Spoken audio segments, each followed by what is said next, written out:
it was like 2 a.m. and I just had this excruciating pain in my back.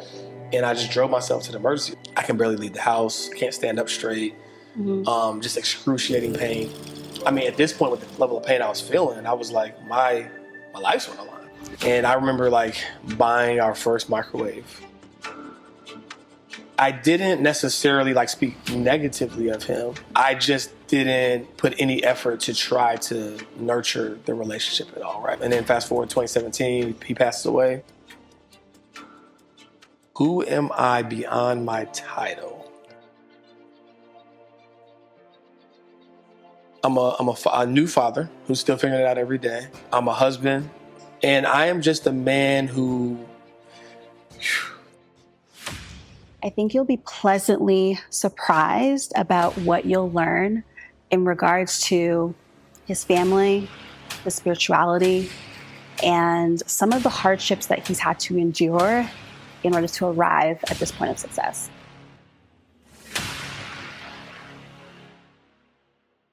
How are you feeling? What's the state of your mental and emotional well-being? In this very moment? I would say it's calm. A little bit nervous, believe it or not. I'm not normally on this side of not often on this side of the equation. But just excited to be able to share a little bit more about myself that most people probably don't know. Okay. You recently celebrated a birthday. At this stage of your life, can you describe the significance of this milestone? For me, if I had to define it, I would say this is my year of refinement. Right? Okay. I've tested a lot of things. I've tried a lot of new things. I feel like I'm in a space where I'm pretty clear, at least at this moment, of what I want to do. Okay. And I just want to continue to distill down and refine what I know to be true. I want to create more space, even more space. My son's getting older; he's getting a personality, so creating more space to just show up for him in meaningful ways. And that's if I had to put it into words, that's what I would say. As a child, did you feel celebrated, seen, and heard like you do today? I would say no. I feel like a lot of my childhood was focused on survival. My mom and dad got separated pretty early, and she started dating a gentleman who, of course, she didn't know, ended up getting hooked on drugs, and a lot of our childhood was spent like trying to get away from that situation. And for me, birthdays, I don't know, they just weren't a priority, right? It's like when you're moving from apartment to apartment to staying in a motel for a few weeks while you still got elementary school, it's hard to think about birthdays being of any significance. So I never really prioritized it. My wife kind of forced me, I would say, to start celebrating. Because if it were up to me, like even this year, like I didn't know anything about what I was doing until the day of my birthday. She's like, your whole schedule is blocked off. You're doing this and this morning. Like I had no plans of doing anything. Yeah. Tell me a story about that would illustrate how love was expressed in your household. So I think at a high level, we know about the responsibilities you shouldered. We know about the relationship dynamic within your family. But were there pockets and moments where you did feel treasured or loved? And what's a story that paints that picture? Yeah, I think my mom is she's a very big acts of service person, right? So I don't think there were a ton of times where we just like explicitly said, I love you, and we hugged each other and gave each other big kisses. But she would always show up for me. One thing that sticks out to me is I wanted to get better at basketball when I was younger. And I know in hindsight, looking back, it was probably a stretch. But one Christmas, she got me a basketball going. It was like just the most amazing thing ever. Because I mean, looking back, I know that had to be a stretch for her. And she just wanted me to have that. And I had been asking her all year long, and she got it. And so it just let me know that she really wanted me to have something that meant a lot to me, even in the midst of all of our circumstances. I love that. Your mom's American, your father's Ghanaian, right? Can you tell me how your family experiences, traditions, culture has impacted your approach towards business? Yeah, so I would say I grew up mainly with my mom. So a lot of our culture and traditions, I would say, pretty traditional to standard American stuff. You know, Thanksgiving is huge in our family to the point where when me and my wife first started dating, I was like, yeah, let's do Thanksgiving with my family, Christmas with your family. She didn't know why. I just told her because I didn't know if her family could cook. So I was like, let's stay with my family. But yeah, I would say traditional wise, it's pretty standard. I would say in that regard to traditional American culture. How it's influenced my business. I would say that I do value family a lot. I value relationships. So I try to create that environment within my company. I try to create that environment within my client ecosystem. We do a lot of events so that they can connect. And I would say just that tight-knit community family feel is important to me. Growing up, some of my greatest memories were my family reunions, right? And I was like, man, my family has expanded now that I've created this online platform. And I was like, I wish there was a way I could celebrate with my rich relatives, right? Almost like a rich relative reunion. And that's exactly why we created Wealth Weekend. Wealth Weekend is a first of its kind conference where not only are you going to have full education to learn strategies that can help you get to the next level. Not only are you going to have entertainment so that it's a fun weekend and it's a vibe, but we're going to create an overall experience like you've never seen. I mean, I'm talking award shows. I'm talking sneaker ball after parties. I'm talking millionaire mixers with networking that is going to blow your socks off. So if this is something that you're interested in, make sure you click the link below, grab your seat because it's going to be a vibe. Can't wait to see you there. Now let's get back to the episode. Entrepreneurialism has been a big part of your ethos and your personality since you were a child. What are some early memories of this skill set? So oftentimes we can look at an adult and if we were to look at all the dots that connect their life, it's like, oh my gosh, of course he's an astronaut. Of course he's a doctor. What are some of those early signs of the skill set of, that would depict your love for numbers or helping people or business? Yeah. So some of my earliest memories. So I would, cut grass around the neighborhood, even though I think I was kind of allergic to cutting grass. That was not the smartest thing, but I would cut grass around the neighborhood and I would, get a little money for odds and end jobs. I would help people detail cars. I would make money in that regard. But the funny part that really connects to my story now is my family knew that I would get money and I would just kind of hoard it. I wouldn't spend it. I wouldn't buy toys. I wouldn't buy candy. And I had my aunts and uncles ask to borrow money from me, right? And I'm in elementary school. Yeah. And at the time, how much money you tracking for them to borrow money from you? I had a few $100s, in elementary school, and they would need to borrow 50 or 60 or whatever the case may be. And the funny part about it is I didn't know the term interest, but all I knew was if I give you, $50, you should probably give me more money back whenever you pay me back.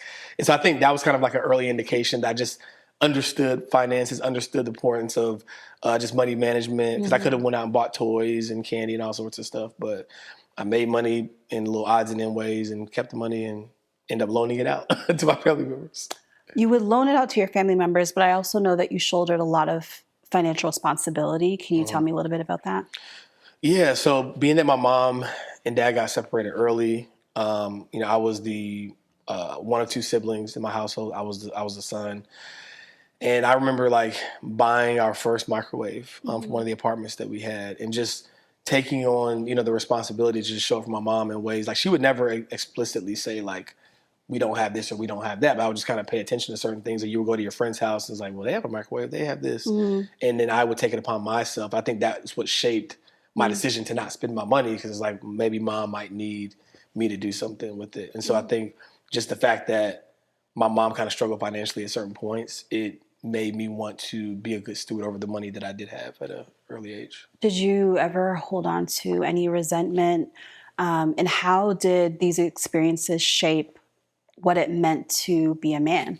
I don't think I held on to much resentment. I felt like my mom certainly did what she could and what she was capable of. And I was content with that. I was okay with that. I think how it showed up for me early on in my career and just life in general and as a man is I did kind of operate out of scarcity for a while. I was overly frugal, but out of this sense of fear of going back, right? I don't want to ever be in this situation, so I need to save as much money as I possibly can because I never know what's going to come up, right? Versus walking in abundance and feeling all right, well, you're going to be okay. You have the skill set, you have the capability to continue to earn more money. Why are you afraid to live your life, right? So I think that did show up for me, I would say, in the early part of my career and just early manhood. Okay, I want to stay on the topic of manhood first for a moment. I feel like the podcast landscape has created gender wars, right?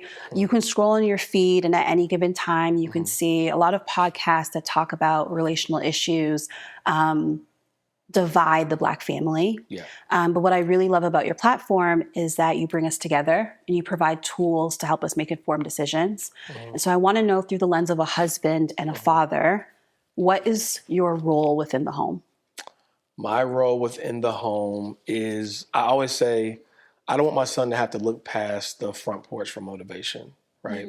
I want to be a guiding light for, not to say that he has to do exactly what I do, but to know that what he wants to become, he can see that through me, right? Within the role of the home, my role is to be a supporter of my wife. My wife is, just as ambitious as I am, and let her know that that is supported, that she can be whatever she wants to be, and just to be an example for my son. I think that's the biggest thing for me right now, is to know that he is watching my every move, even at 2 years old, like everything I do, like he's walking around in my shoes, about to fall over. And so it's just knowing that I have those eyes on me, and the integrity is not, people often say like doing the right thing when nobody's looking. But what I always say is integrity is more so like nobody else will know, but you will. Right. And that should be enough, right? That should be the reason why you show up the way that you want to show up. And I try to exhibit that in my household, right? I don't want to ever say anything on the internet or online and my wife looking at me sideways like, ain't what you doing here, right? So just complete alignment across the board in terms of how I show up for my family, how I show up as a husband, how I show up as a father, and just being an overall leader. Okay, that leads me to my next question. You are teaching people how to rewrite their money story. Our money story is formed as young as 2, 3, and 4 years old. Wow. And it's defined as how our childhood impacts our core memories around money. So what we listen to, what we watch, and what we absorb. Reflecting on your son, what are the key elements of his story that you are currently shaping? The key elements of his story that I'm shaping is helping him connect the dots that labor is not mutually exclusive with money, right? So like as he gets older, even now, like every morning, like we read a book before he goes to school when I'm in town. And I want him to connect the dots that when I learn, when I pour into my mind, right, that is giving me the resources to ultimately be able to attract and make more money. Versus like when he gets old enough to do chores or clean around the house, I'm not going to pay him to do chores. What I am going to pay him for is learning, right, so that he can connect that dot. Like, okay, if I prioritize becoming a better person, learning new skills, learning new things, that is going to help me attract more financial resources. So that's the one thing that I'm doing. In addition to that, emotional intelligence, I think, is the number one thing that I want to help him learn. So obviously he's 2 years old now, so he's in that phase of, they say the terrible twos. I don't think he's terrible, but he's in the phase of wanting what he wants, right? And he's still so young and he can't necessarily communicate that. So I really want him to be able to articulate how he's feeling, because at the end of the day, I feel like behavior is just the inability to express certain behaviors are the inability to express what you want to say. And I feel like the more he can express himself, that in and of itself is going to become a skill set for him to be able to attract the life and the financial resource that he wants. You didn't grow up hearing I love yous or getting a lot of hugs and kisses, but are you changing this narrative so he knows what this looks like in your home? 100%. And whatever I am not doing, my wife is making up for sure. But no, I'm definitely changing that, because I can see just how, like, if you don't have love and comfort in the home, right, that probably impacts your confidence, right, to be able to go out into the world. Because like I'm not even supported and loved, or at least it's not vocalized here. So anything he does, like I always try to celebrate him, let him know that I'm proud of him, and I'm definitely telling him I love him every day, hugging him, kissing him every single morning. So yes, we're rewriting that story. I have a parenting question. Yeah. Do you believe in celebrating participant ribbons? No. Tell me why. I think it doesn't set you up for success in society, right? I believe in acknowledging your efforts, right? But I think that if we give you participation trophies, that's going to give you a distorted view of how the world actually works. So I'm not a fan. My wife, on the other hand, we're still working on her. Celebrate everything, Yes, right? yes. Okay. Your house could not be a home without your wife. So I want to 100%. make sure that I acknowledge her. Yes. What I want to know is take me back to December 2015, because from what I understand, your vows were tested really early in your marriage. Yeah. Ooh, that's yeah. I mean, we had to live the vows very, very immediately. So we got married September of 2015. And then in December, I was ultimately diagnosed with a giant cell tumor in my thoracic spine. Basically, all that means is I had a tumor that was growing in my ninth vertebrae that fractured it, right?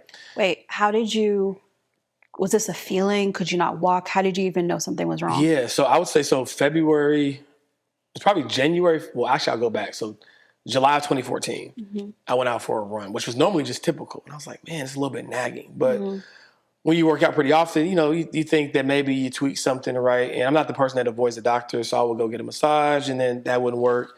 I even bought a new mattress. I was like, okay, it's time to upgrade the mattress finally. Just trying to do like things I thought would help. And I had just like this little nagging pain. That was like the year before. Then the top of the year, I think it was like a couple weeks before her birthday, actually. It was like 2 a.m, and I just had this excruciating pain in my back. And I just drove myself to the emergency room because we weren't living together at the time. And so I drove myself to the emergency room, and the doctor still didn't quite know what was going on. They just thought, they gave me some BS suggestion of what it could possibly be. And so then I'm still continuing to try stuff. I'm going to pain management doctors. I'm going to physical therapists just to figure out like what's going on. But I can still kind of go about my life, right? I was still even working out. And then fast forward to November, that's when it got to the point where it was like, I can barely leave the house. Can't stand up straight. Just excruciating pain. Can't sleep. And that's what kind of led to eventually like the doctors giving me an MRI and then noticing that I had the tumor in my spine. But before you came to that conclusion, you were misdiagnosed several times, right? Yeah. And so you had to advocate for yourself. What did that look like? How did it feel to have when you would raise your hand to have it denied? Yeah. It felt discouraging because they're the experts, right? And so it's like, I know what I'm feeling, and it's like, pain can only be described by the person experiencing it, right? Like no one can tell you like that you don't feel this way or that you do feel this way, right? So I'm telling them like, this can't be whatever you're suggesting because it's not in line with how I'm feeling, right? And so for them to say, oh, and just to write it off or want to give me painkillers or say, well, it's probably this and you just haven't experienced it before, so and it's hard. It was a little bit frustrating. But I mean, at this point with the level of pain I was feeling, I was like, my life's on the line, right? Like I can't like, they were basically telling me that this is just your new normal. Like you're just going to have to like deal with it. And I'm like, well, it can't be because I can't, I mean, I can't see myself sustaining this, right? And you're still relatively young. Yeah, I'm 28 at the time, right? So I'm just like, there's no way. And so that alone, I was forced to advocate because I was literally in excruciating pain day in and day out. They were telling me that this is going to be my new normal. And I was doing my own research, and I would say about maybe 60% of the symptoms of what I was experiencing overlapped with what they were saying. I was like, where I come from, a 60 is failing, right? Like there's still a lot to be left to the imagination, and I want to make sure that this is accurate, right? Like, is there anything else we can do? And then eventually, right, it led to me getting the proper diagnosis. How did your ability to advocate for yourself shape the way you navigate challenges beyond the healthcare system? Because in the real world, you also have to advocate for yourself. You have to question the things that you're taught in the classroom, in the workplace. So was that a seed that was planted where you're like, wait, now I'm looking at the world differently? Yeah. I think even just and I was just talking about this to my wife the other day, just even on the simplest level, just always living in your truth, right? So it's like if I'm at a restaurant and the food wasn't as good as I thought it was, I'm not going to say that. Most people just say, oh, it was okay. And then they talk amongst each other like, oh, it was terrible. I'm going to gracefully let the server, the waiter know like, hey, actually, no, it wasn't. I didn't really love this. It was a little bit too salty. So because if I was a restaurant owner, right, I'd actually want to know, right? Because I did it just 2 days ago, my birthday. And he's like, thank you so much. I've been telling the chef for 3 months that he has to get it figured out. And so just in every aspect of my life, if I feel an inkling of this is what I need to say, actually, before we started this, you had a similar moment, right? Like if I am feeling it, I need to say it. Yeah. Right. And I felt like that allows me to attract the right people. It allows me to walk in my authenticity and my truth at all times. Yeah. They say the best decision you'll ever make is choosing the right partner. Tell me how you got through this difficult time together. Yeah. And did it reinforce your vows and why you chose your wife to be by your side? Yeah. I mean, like I said, she lived up to our vows relatively immediately, and it absolutely reinforced. I mean, to go from being, a 28-year-old man and the best shape of your life Yeah. to, losing 20 pounds and being 20, 30 pounds and being like just a frail reflection of yourself, and having someone who is your new spouse essentially having to assist you as if you were a 75-year-old man in certain ways. And you all can read between the lines, right? But yeah, I mean, it just really reinforced that she was who I thought she was. When I'm moving around a mile a minute, she's always like encouraging me to slow down and check in with like people that I care about, because relationships are the breadcrumbs to your destiny. And so Yeah. like, you never want to like overlook or be moving so fast that you forget like that these are the relationships and the people that are going to shape just how you live your life. And so she's a gem. I can't say enough I positive love things about that her. for you. What do you wish more Black women understood about nurturing, loving, and creating safe spaces for Black men? That is a good one.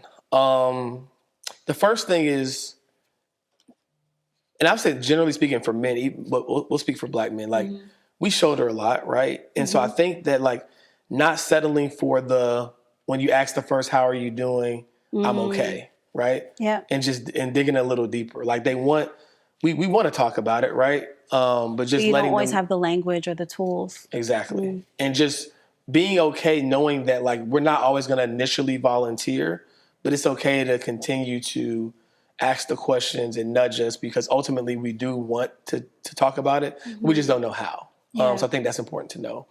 I think it's also important to know,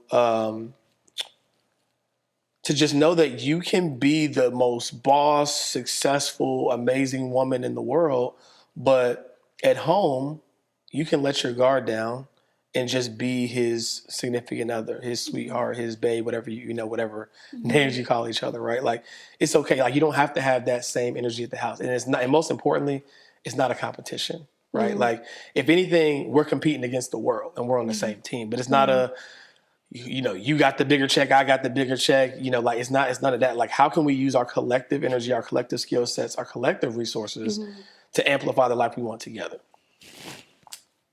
I want to talk about faith. I want to know, what role does God or spirituality play in your life? And during downtimes, have you questioned your faith? Great question.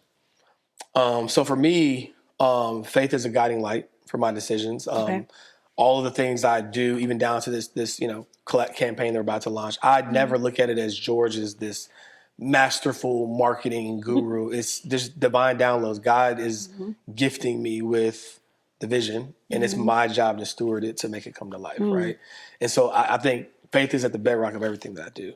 Every morning I meditate and I listen to God, and then I immediately pray and I talk to God. So for me, it's a very integral part of my relationship, because I feel like there's certain things that are too big to shoulder on your own, and you need a guiding light and a guiding principles to be able to accomplish the things you want to accomplish. So for me, it's a big part of what I do. When were you first introduced to your faith? Like, at what point of your journey did it become important? I got baptized probably, I want to say like it was elementary school, probably like third grade. Okay. Yeah, so it got introduced pretty early, but it was introduced in the sense of like my grandma grew up in the church, my mom grew up in the church, of course. and then it's like, okay, well, you're going to do it too, right? But I would say that I had started to create an intentional relationship and learn for myself probably early college, right? Actually, I think I took a class like freshman year. I was like, I want to understand the Bible a little bit more. Yeah. Because I wanted to be convicted myself, right? I didn't want to just like, I love my mom, I love my grandma, but I wanted to know it for yourself. myself. Yeah. Right. So I would say like the beginning of college is when I started my personal journey for my faith. If 2015 was the year that let's say, strengthen your faith. Mm-hmm. How would you describe 2017? And can you walk me through the paradigm shift that you experienced while in Ghana? I would say that in 2017, it gave me a lot of grace because there was some resentment for my relationship with my father without context, Okay. right? So for me, I was interpreting it as, all right, I'm here in the United States with my mom. We've had a lot of moments of struggle. Where are you, right? Mm-hmm. We got a chance to obviously visit a couple of times, but it's like, okay, cool. It's like, yeah, you give us some cash before we go back home, but like, what does that really mean in the grand scheme of things? So there was a lot of resentment before I went to Ghana in 2017. Like, so because I would say like I was this happy, kid that was excited to go see his father in elementary school because we would go like, I think we went like 3 summers in a row when I was in elementary school. Okay. Then after that, like we didn't go back for some reason, it was like some green card issues or whatever with him or whatever. But more of the story is I would say like from especially in high school when I'm like trying to figure out manhood and he's not here, I'm just like, where you at? And then as I'm starting to figure it out, the resentment is showing up like, well, apparently I didn't need you anyway. At least that's the defense mechanism I'm telling myself. So kind of wrote the relationship off, but in a way where it's like I didn't necessarily like speak negatively of him. I just didn't put any effort to try to nurture the relationship at all, right? And I just thought that's what it would be for the rest of my life. And then fast forward 2017, he passes away. I kind of don't know how to process it at first. But my sister, because she's 3.5 years older than me, she had a little bit more time with him than I did. And she's naturally daddy's girl. So she had a different outlook on the relationship than I did. So we both went over there for the funeral. And when I got a chance to meet some of my other family members from that side, even siblings. So I do have some half siblings that I didn't grow up with. It helped give me a lot of grace and perspective that I just didn't have. I had one side of the story, which did create some questions when I came back from my mom. But after that, I was able to kind of release some of the energy that I had towards that relationship and understand it a little bit better. Do you have any understanding of your father's money principles or values? Yeah, and that was some of the interesting things I learned there. So like I learned that he's always been a tried and true entrepreneur. So it's in my DNA. My mom again told me like after the fact, she was like, I was always give her credit. Like, Mom, thank you for like for being who you are, so that I could be who I am. She's like, well, honestly, it's kind of you get that from your dad. I was like, well, why didn't you tell me that before? You know? But he's definitely been he was very entrepreneurial. He was very frugal as well, and just believed a lot in education. But I would say those are some of the things that I now know that I got from him. As a result of this experience, did it trigger the idea that you should take legacy planning more serious, or was this a seed that was already planted before 2017?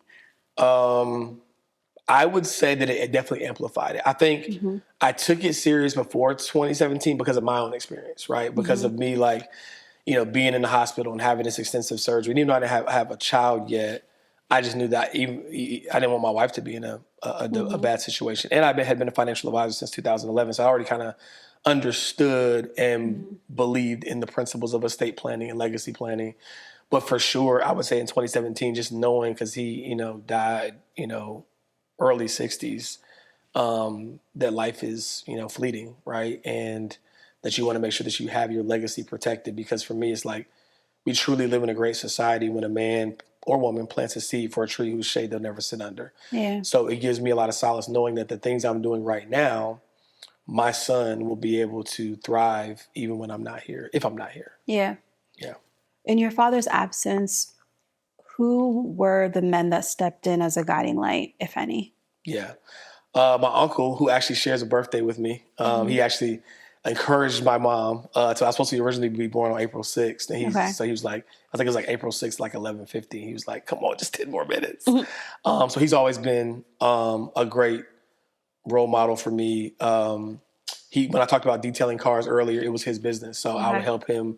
And what he would do is he would always invite me out to the coldest, most brutal mornings to wash cars. He's like, see, this is why you don't want to do manual labor. He's like, I didn't have someone to warn me or teach me, but I know that you'll have a better chance than I did. So he was really hard on me in that sense, but only because he wanted better for me.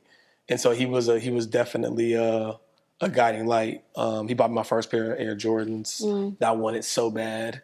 And then my stepdad, he's also an entrepreneur in many rights. So I got a chance to kind of get a glimpse of how he moved and how some of the autonomy that he had. Although I was very reluctant for many years of the relationship because of what I saw my mom experience with her boyfriend. Right. So I gave him the hardest time ever. But ultimately, when it's all said and done, he definitely provided a lot of guiding light and principles as a man.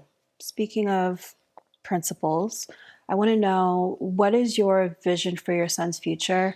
What is the value that you place on education? And will you raise him to believe that he can color outside the lines, or will you condition him to believe that he should stay within them? Yeah, so I'll start with the first part of the question. So the legacy and I guess the roadmap that I'm creating for him is to let him know that, like, I literally named him Legend, right? To let him know that, like, not to sound cliche, but the sky is the limit, right? And that anything he wants to accomplish, that if he puts his mind to it and he works hard and he acquires the skills, that it's possible. And I'm demonstrating that through my actions because kids, but at the end of the day, the best thing I can do is to be who I say I am so that he has an example of what it looks like, right? So I feel like I'm instilling that by my own actions. As far as coloring outside of, I 100% want him to color outside the lines. Because at the end of the day, I feel like another man made the rules, right? So who said that those are the rules, right? I want you to chart your own path. I want you to know that, it's okay to make mistakes. It's okay to learn. It's okay to try new things. And okay to be yourself, right? We have a collection called BU. They'll adjust, right, in our merch store because, like, I want him to know that being who he is enough, right? Like, you don't have to change or conform for anybody else. If you want to be quirky, fun, you have little fun things. Nerdy, be into science, coding, all like that. You know what I mean? I want him to know that, like, that's okay. It's cool to be smart. Right? And we see that, and you know that as an adult. But when you're a kid, it's like, no, but it's not cool. Kids are doing this, right? I want him to know early that no, it's cool to be smart.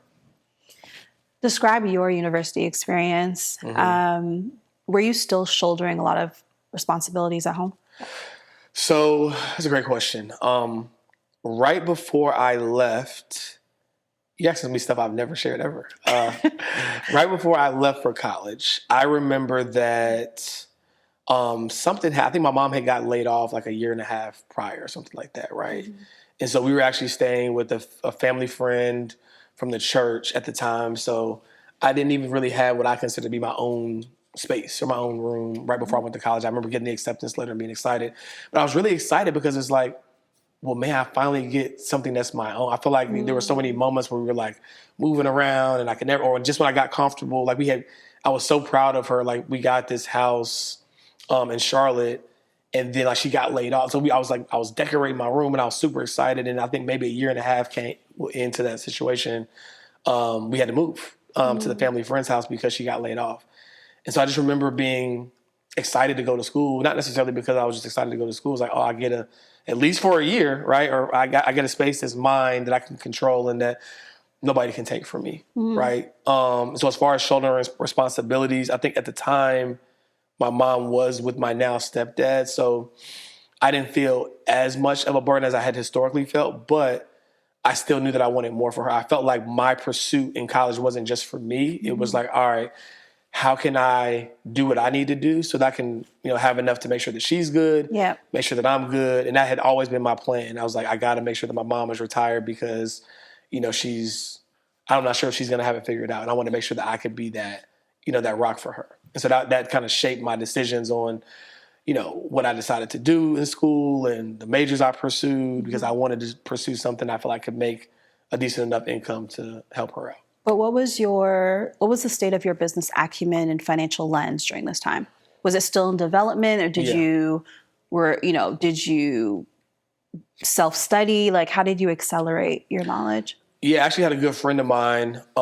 His name was Kenny Conwell, and he got into like the financial services industry pretty early from an entrepreneurial standpoint. So I had learned a lot from him, And I started doing some odds and ends. Like I was actually, I'm not sure if you heard of prepaid legal, but I started selling prepaid legal in college. Okay. And so that kind of like sharpened my business acumen, asking random friends like, I know you're in college, but do you want a legal plan?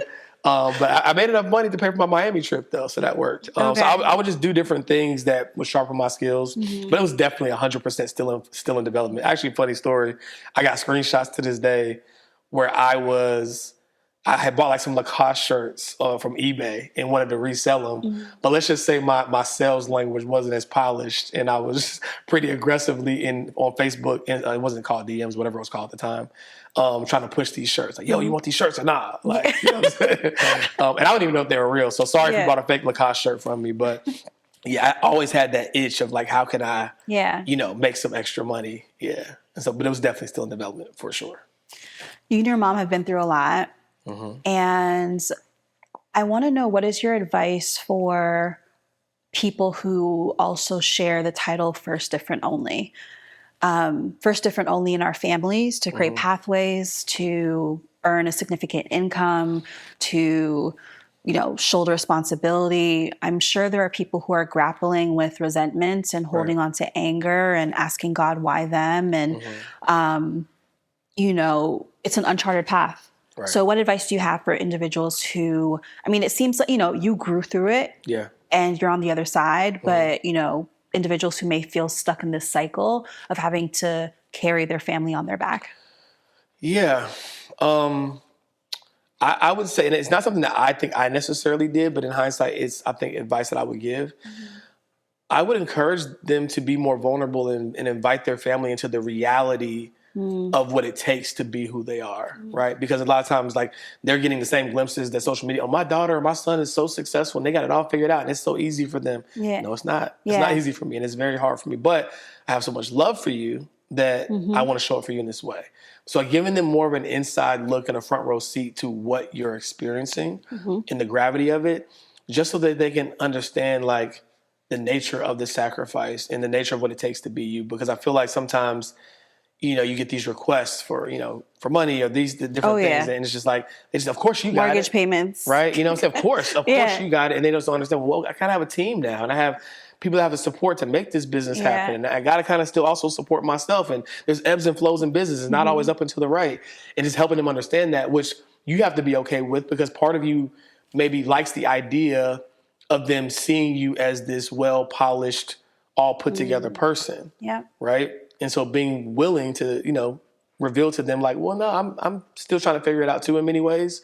And that doesn't mean that I'm still only gonna show up for you the way that I want to show up for you. It's not like you're forcing me to do anything, but I want you to understand that it's not easy. And sometimes I could use a little more support. Sometimes it would be nice to get a phone call and checking on me, right? Versus just asking what I can do for somebody, right? And letting them know that that's needed. Sometimes they just don't think you need it. They think you're invincible. They think you're Superman or Superwoman. And that's all. And that's their only worldview, unless you help them understand that there's more to the story. I really like that. Okay. Earlier we spoke about shaping our money stories, but clients are coming to you when they're grown adults. And I want to know, what is your checks and balances to do a financial health assessment? What are some important questions someone needs to ask themselves before getting ready to have the external success? What does the internal work look like? So I think that it's important to, number one, ask yourself, is your spending aligned with what you say you value?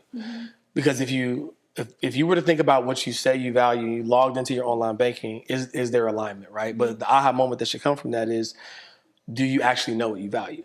Because if you don't know, then you're just going to be looking at what everybody else is doing, all their highlight reels, and assuming that you need to be doing those things, versus asking yourself, how do I define success? How do I define freedom? How do I define fulfillment? How do I define happiness, peace, etc.? Because that's more of the qualitative aspect of financial planning, right? Yeah. People like to think of it of X's and O's of like how much money is coming in, how much money is coming out. I mean, anybody can understand that, right? That's pretty fundamental. But what really shifted my paradigm in my journey and how I educate people on building wealth is I was at this conference in like 2011, one of the first conferences I went to. And the lady said that in 2011, 1 billion drill bits were sold. And I was like, well, who cares about drill bits? And she was Yeah. like, well, let's just assume that those drill bits were used to hang up artwork like we see in this house here. But what would you say if I told you that nobody cared about the drill bits and nobody cared about the artwork? They cared about the feeling that they got when they walked in the room where the picture was hung. And money is the same way, right? It doesn't matter if you have $1 million in your bank account. It doesn't matter if you have a Roth IRA or 401k. Those are all just means to an end. What matters is you have to define what you want to do with the money, right? Who do you want to be? Where do you want to go? Who do you want to help? And once you can shape that and answer those questions, then we can kind of chart a path towards how do we align your resources to what matters most to you. Because if not, then you'll just be checking boxes and you'll never really be fulfilled. That's so crazy that you said that. I was going to ask, how do you create, like, the position that you're in, you understand what's at stake. How do you create a sense of urgency as opposed to, I'm an entrepreneur, I know this is what I need to do, and I'm just going to check a box? Yeah. I think it's really about, like, especially entrepreneurs, right? Because, like, our business is our biggest investment, right? It's like, it's slowing down enough to realize that at some point, right, I don't want to be running at the pace that I'm running right now.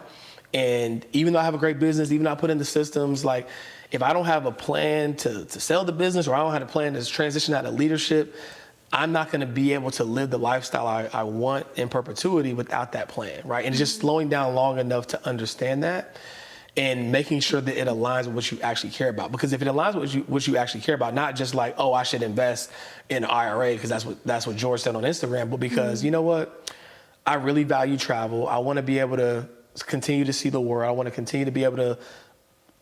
insert whatever ideal lifestyle you want to live. And then you connect the dots that by doing these activities and investing in these ways, the investments are going to produce the resources to do that, and I don't have to. I think that is the paradigm shift that people have to have. It's like, oh, okay, I'm not just doing it because that's a smart adult thing to do. Right. This is going to create cash flow that can cover the trip to Bali, that can make sure I can still take care of mom, and connecting that dots and seeing how it actually plays out. I think that's what does it for people. I love that. Final question. Who are you beyond your title? Who am I beyond my title? I'm a father. Is that a title? Is that considered a title too? It's okay. Okay. Beyond your corporate title, beyond your achievements and accolades and awards, who are you? I'm a new father who's still figuring it out every day. I'm a husband who is trying to support my wife and also not get on her nerves. I'm a brother who is super proud of my sister. She's one of my first clients. She just retired. She's 40. She's now living in Portugal. So the system does work, y'all. Nice. And I am just a man who wants to help transform 100,000 people's relationship with money, not so that they can look in their bank account and be satisfied with all the zeros that they see, but so that they can keep their family together, so that they can be less stressed, so that they can enjoy life from a place of abundance and not scarcity. That's who I am. Great job. Thank you. We're done. That was really good.